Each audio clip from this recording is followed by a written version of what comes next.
We're now ready for our support video for this week. Thank you so much for the hard work that you did last night, listening to the Department of Rehabilitation presentation, the Regional Center presentation, and then, of course, the discussion we had on the school to prison pipeline. So here are the materials. The PowerPoint is, of course, available right there. And then the Pathways to Adult Services is the PowerPoint from the Regional Center. I'm going to take the video off now.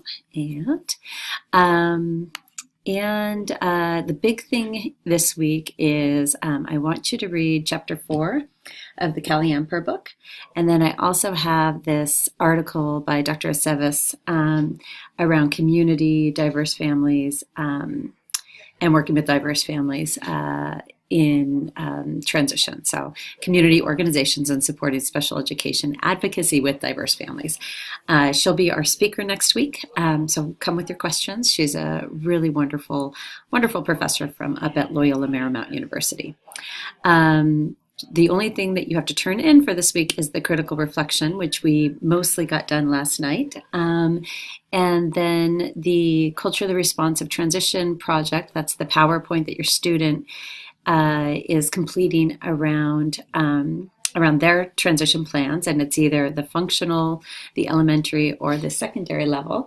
And that's due on the 19th. And then you have your family school resource folder due on the 30th. And last night was a really great opportunity to make sure that you were able to add in some good resources around how to work with the Department of Rehab and also the Regional Center for students at the different levels. So please start adding to your resource folder. The extra credit is the Involved Exceptional Parents Day. Here's the website. That's on the 17th of this month. It's a Saturday, I believe. And as I mentioned, if you can write a few sentences about why you would like to go to the conference, then I should be able to get you your conference fees paid. So just send me an email with the subject line Involved Exceptional Parents Day, and just one sentence about that, and then I will put in that request. Your critical reflection is the group project that we did last night around the school to prison pipeline, and thinking about how you will kind of create an action plan to engage the conversations around this, how you'll educate others. You'll create time for reflection and discussion, you'll build empathy, and you'll provide access to resources. So, be ready and willing to share next week when we all get together online about what your plan is.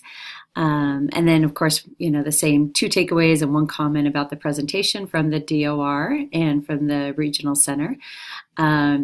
And then the feedback is, I just want to know something that's put a smile on your face this week. So hopefully that's a nice, feasible way to kind of finish out your critical reflection.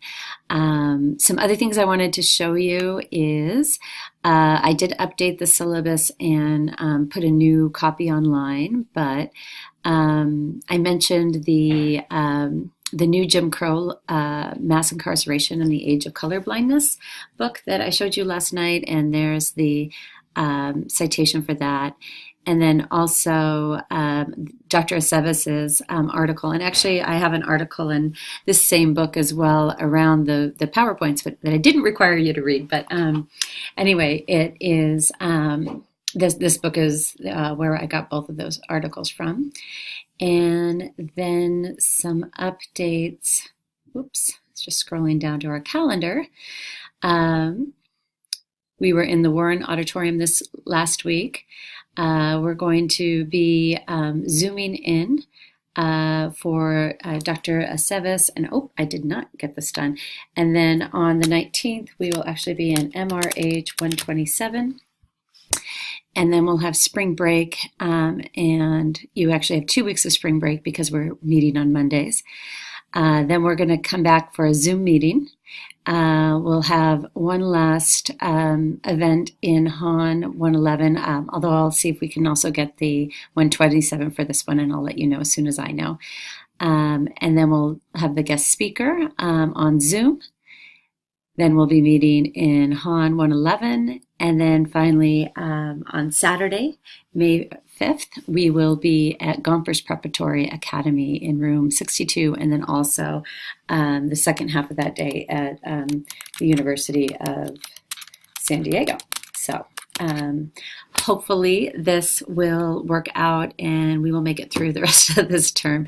And like I said, I'm going to check and see if I can move us on these last 3 dates to the 127 room. So I will keep you posted on that, but at least for the next few weeks, you know where to go. Have a great week. Oh, the other two things is, remember, we went through the DOR student services, and one other website that was mentioned was the Voices of California Promise and the program that they have there. So anyway, let me know if you have any questions. Thanks. Bye.